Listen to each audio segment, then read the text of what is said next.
Most of you guys got into wake foiling because of this maneuver. Dropping back a wake really separates wake foiling from wake surfing. And in this video, I'm going to break down exactly how you can learn how to drop back a wake on your wake foil.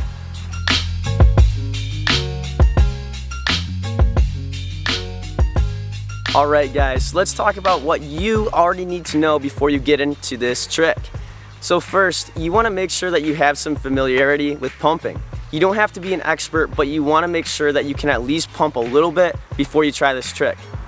The other thing that you need to know how to do is you need to be able to surf the wake without the rope pretty comfortably.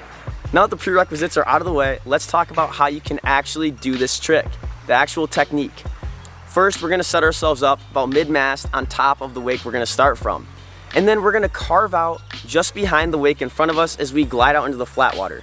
It's really important that you keep your speed before you get to the flat water, because keeping your speed is going to make your life easier when it comes to pumping.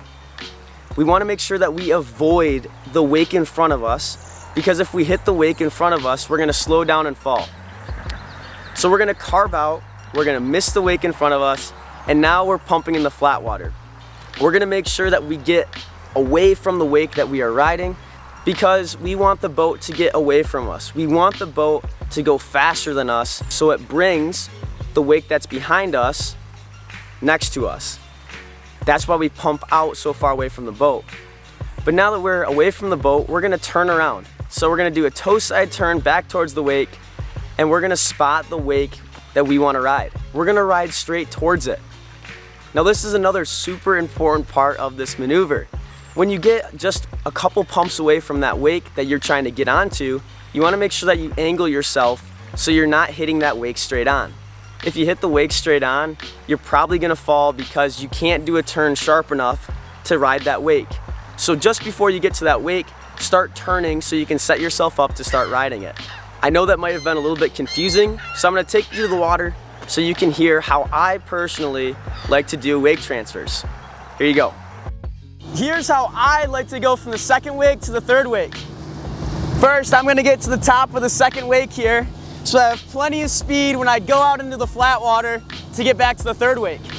So I'm at the top, I'm going to drop in into the flat water, and I'm going to start pumping.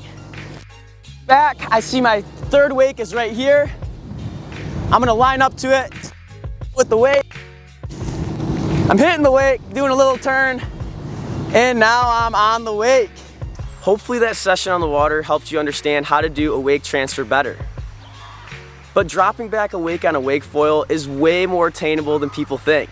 As long as you can pump, and as long as you can ride the wake without the rope, then you're in good shape to try this trick. If you have any other questions, feel free to leave those in the comment section below or contact us at mackkiteboarding.com. We'd be happy to answer your questions. But until next time, this has been Cole from Mac Kite, and I look forward to seeing you guys in other YouTube videos.